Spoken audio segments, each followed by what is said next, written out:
Akan membahas sedikit materi biologi tentang keanekaragaman hayati.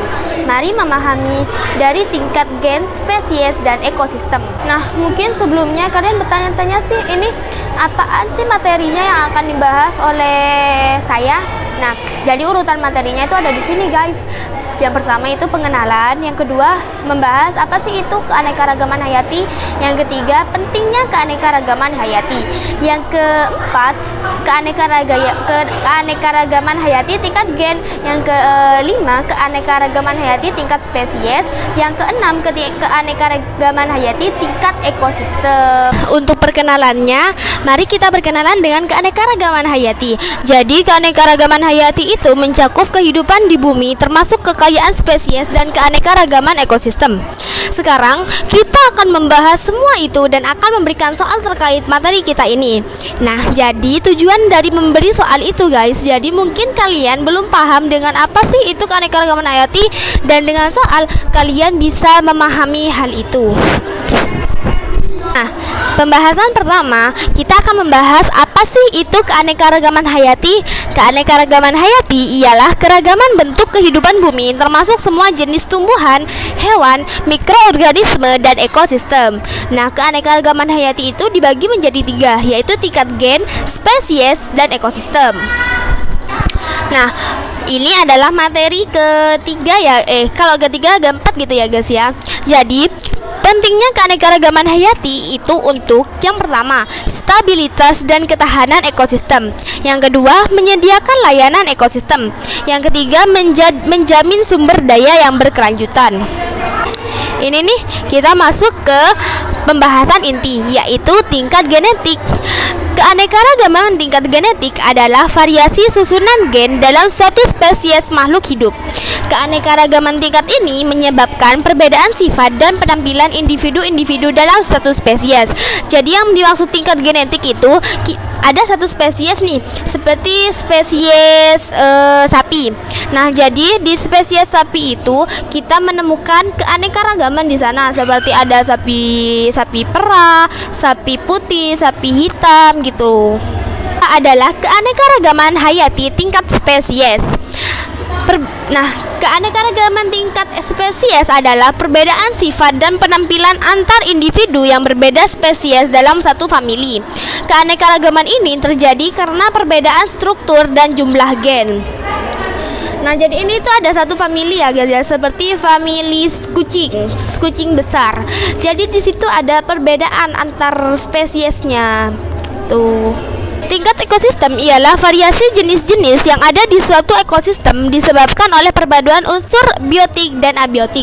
Jadi dalam satu ekosistem atau satu tempat gitu ya, guys, itu ada variasi jenis yang itu entah beda spesies atau beda jenis atau beda familinya gitu.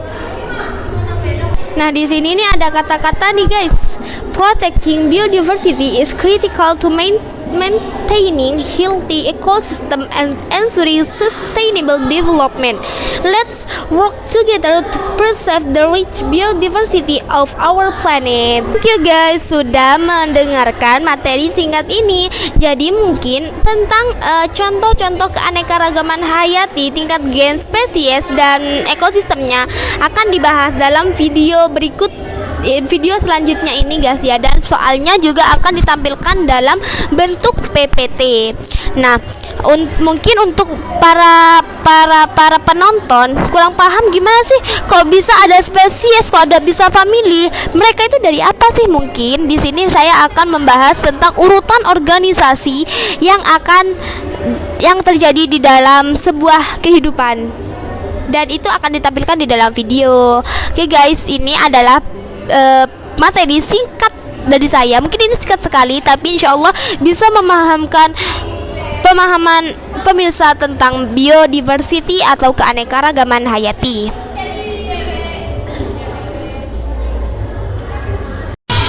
Contoh keanekaragaman gen terjadi di gen siput Sepae nemoralis. Meski dalam spesies yang sama, namun siput memiliki warna cangkang yang berbeda-beda. Nah, perbedaan warna cangkang ini karena adanya alam yang berbeda. Jadi, siput pada gambar berikut merupakan keanekaragaman hayati tingkat gen dalam hal warna cangkang. Contoh lainnya adalah buah pisang. Kita kenal adanya varietas pisang meskipun sama-sama buah pisang, tetapi bentuk, ukuran, dan rasa pisang tersebut beraneka ragam. Contoh keanekaragaman jenis dapat kita lihat pada tanaman bawang-bawangan dan kucing besar. Untuk famili bawang-bawangan atau Amaryllidaceae, kita mengenal bawang merah Allium cepa var aggregatum, bawang putih Allium sativum, dan bawang bombay Allium cepa. Famili kucing besar atau Felidae seperti singa Panthera leo, harimau Panthera tigris, macan tutul Panthera pardus, dan jaguar Panthera orsa. Contoh keanekaragaman ekosistem adalah pohon kelapa banyak tumbuh di pantai, pohon aren banyak tumbuh di pegunungan, dan pohon pinang tumbuh baik di dataran rendah. Hal-hal yang dapat menyebabkan penurunan keanekaragaman hayati ialah perusakan dan pemusnahan habitat, masuknya jenis hewan dan tumbuhan baru pada suatu habitat tanpa penelitian dan pengembangan yang seksama, penggunaan tumbuhan dan hewan yang berlebihan, terjadinya pencemaran lingkungan dan dari dalam suatu ekosistem, terjadinya perubahan iklim seperti pemanasan global, adanya perkembangan industri pelestarian dan perhutanan, adanya eksplositas berlebihan dalam pengembangan logam dan pemanfaatan biota laut. Nah, jenis-jenis hewan yang rentan terancam punah yaitu orangutan, badak, banteng, tapir, beruang madu, dan anoa. Nah, jadi di sini saya akan membahas soal SBMPTN tentang keanekaragaman hayati. Seperti yang saya katakan di materi sebelumnya, bahwa saya akan membahas soal SBMPTN tentang itu. Dan mungkin dengan pembahasan soal ini akan bisa lebih memahamkan pemahaman para pemirsa tentang keanekaragaman hayati. Sebelumnya, maaf jika perkataan ucapan saya di sini dengan yang di layar itu berbeda karena ada problematik tentang perekaman suara dan perekaman layarnya. Nah, jadi langsung saja ke question yang pertama. Apabila dua spesies dengan relung ekologi sama dan habitat terisolasi berkompetisi untuk mendapatkan bahan makanan, maka jadi yang dimaksud dengan soal yang pertama ini, jika di dalam satu relung ekologi sama ya dan habitatnya itu terisolasi, itu terdapat dua spesies yang hidup secara bersamaan dan mereka itu berkompetisi berlomba-lomba untuk mendapatkan bahan makanan. Maka apa sih yang terjadi? Nah, untuk mengupas itu semua kita akan melihat opsi jawabannya. Opsi yang pertama adalah A. Keduanya akan mencari sumber makanan tambahan. Nah, yang dimaksud opsi A ini, mereka keduanya itu kan habitatnya terisolasi. Jadi mungkin mereka akan mencari keluar untuk mendapatkan sumber makanan tambahan gitu, guys. Nah, yang B adalah salah satu spesies akan punah. Nah, yang dimaksud opsi B ini, salah satu spesies akan punah, mungkin mungkin ada, misalnya ada dua ya, zebra dan singa. Dan di situ itu zebra dan singa itu salah satunya itu punah gitu, entah itu punah karena berlawanan atau apa. Nah, yang C itu keduanya akan lebih bertahan hidup. Mungkin keduanya dengan adanya habitat terisolasi ini, mereka keduanya lebih bertahan hidup. Ya, yang D adalah salah satu spesies akan mencari habitat baru. Nah, mungkin dari salah satu spesies ini sudah tidak mendapatkan makanan, maka mereka akan mencari habitat baru gitu, guys, maksudnya. Nah, yang E keduanya akan membuat relung ekologi baru. Nah, mungkin para pemirsa bertanya-tanya, relung apa sih itu relung ekologi? Nah, akan saya bahas di slide kemudian ya. Jadi, bagaimana menurut pemirsa, apa sih jawabannya? Boleh ya menekan angka untuk mengasah pikiran. Dan abis ini saya akan membacakan pembahasannya. Nah, tapi sebelum itu mungkin para pemirsa berpikir apa sih itu relung ekologi dan apa sih itu habitat terisolasi. Sama sebelumnya saya juga gak paham apa sih itu relung ekologi dan habitat terisolasi, tapi di slide kemudian saya akan berusaha memahamkan para pemirsa tentang apa sih itu dua yang dimaksud itu. Kenapa kita seperti asing sekali ya ke pembahasan itu. Mungkin untuk yang paham itu sudah memahami kata-kata itu.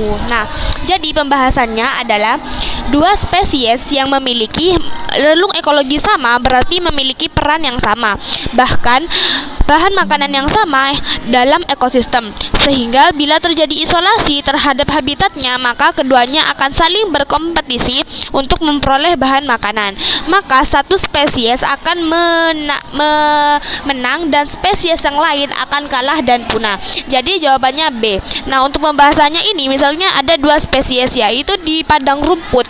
Mereka itu memiliki relung ekologi sama berarti perannya itu sama sebagai herbivora, bahan makanannya sama yaitu rumput, sehingga apabila habitatnya itu terisolasi dia itu gimana ya, dia itu jadi mau kemana gitu. Jadi mereka itu berkompetisi, mereka berlomba-lomba untuk mendapatkan si makanan itu. Nah, mungkin yang dimaksud pembahasan ini adalah salah satu spesies itu akan menang mendapatkan rumputnya dan salah satu spesies itu akan kalah kan gak dapat rumputnya. Jadi satu spesies itu punah guys karena tidak mendapatkan rumputnya itu gitu. Nah, mungkin seperti itulah pembahasan pemahaman pembahasan itu begitu Rek ya. Gitu. Jadi jawabannya adalah B. Salah satu spesies akan punah.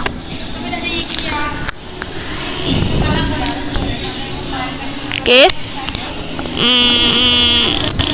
Nah, relung atau lungkang dalam ekologi merujuk pada posisi unik yang ditempati oleh suatu spesies tertentu berdasarkan rentang fisik yang ditempati dan peranan yang dilakukan di dalam komunitasnya. Konsep ini menjelaskan suatu cara tepat dari suatu organisme untuk menyelaraskan diri dengan lingkungannya. Nah, yang dimaksud habitat yang terisolasi adalah habitat yang memiliki area berkondisi baik yang terbatas dan terpisah jauh dari area yang berkondisi baik lainnya. Mungkin yang habitat terisolasi itu seperti kayak padang rumput guys ya. Padang rumput itu ada berada di tengah-tengah padang pasir gitu. Jadi dia terisolasi, bener-bener terisolasi gitu guys. Jadi mungkin yang habitat terisolasi ini mereka itu gak bisa loh ya, gak bisa gimana ya, gak bisa kemana-mana untuk mendapatkan bahan makanan itu. Jadi mungkin saja mereka masuk akal juga kan, mereka salah satu mereka akan punah, masuk akal juga mereka kalau punah gitu, karena mereka gak bisa kemana-mana, bener-bener gak bisa kemana-mana karena habitatnya itu terisolasi dan jauh dari habitat yang baik yang di sekitarnya gitu. Mungkin di sekitarnya itu habitatnya rusak atau habitatnya kering atau habitatnya tidak menyediakan makanan gitu guys. Nah, mungkin itu for your information aja sih guys ya. Mungkin ada segelintir orang yang belum paham tentang hal itu. Jadi pembahasan tentang for your information ini berguna untuk memahamkan para pemirsa yang tidak paham apa itu relung ekologi dan habitat yang terisolasi gitu guys. Jadi sejauh ini mungkin ada yang kurang paham tentang question yang pertama. Nah, kita lanjut aja ya berikutnya ke question kedua. Nah, inilah question kedua di padang rumput. Yang sebelum di question kedua mungkin yang belum paham itu kita bisa share atau sharing di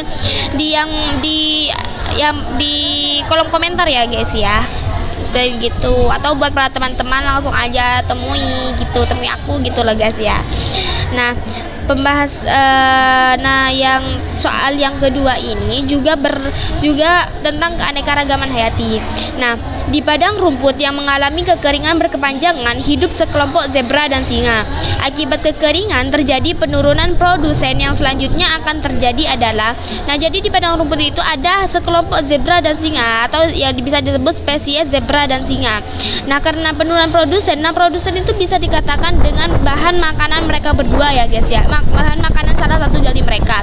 Nah, produsen itu menurun gitu loh guys ya, menurun karena di padang rumput itu mengalami kekeringan. Mungkin jika dikira-kira produsen yang dimaksud di sini itu adalah rumput, karena rumput jika mengalami kekeringan berkepanjangan itu akan kering juga dan gak layak atau gak bisa dimakan. Nah, opsi jawabannya adalah A. Peningkatan populasi zebra dan singa, B. Penurunan populasi zebra dan peningkatan populasi singa, C. Penurunan populasi zebra dan singa, D. Peningkatan populasi zebra dan singa, E. Peningkatan populasi rumput musnah. Maaf ya guys ya, gak bisa nih, burem-burem gimana gitu ya. Nah, mungkin pembahasannya ini adalah jika produsen menurun maka zebra kehilangan sumber makanannya, sehingga populasi zebra menurun yang juga akan diikuti penurunan populasi singa sebagai pemangsanya.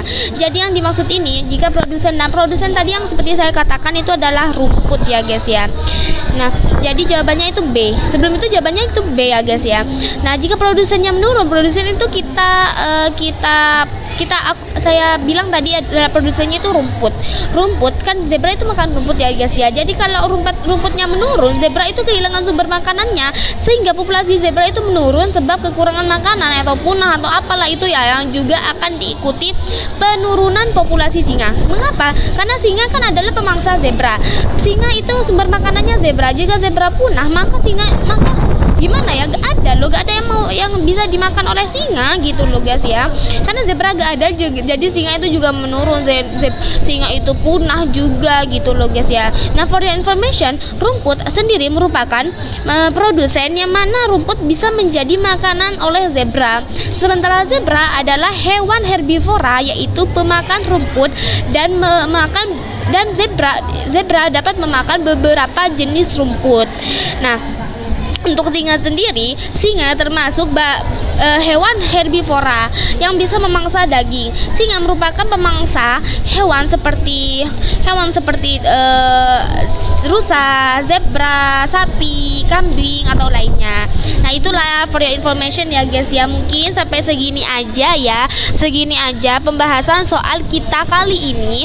Mungkin ada yang belum paham gitu ya guys ya. Kita lanjut sering-seringnya, atau bisa nanti video menyusul tentang keanekaragaman hayati yang bisa untuk para pemirsa ini lebih paham gitu ya. Mungkin begitulah singkat pembahasan soal SBMPTN dan pembahasannya tentang keanekaragaman hayati. Semoga bisa memahami kepada pemirsa. Sebagian dari saya, assalamualaikum warahmatullahi wabarakatuh.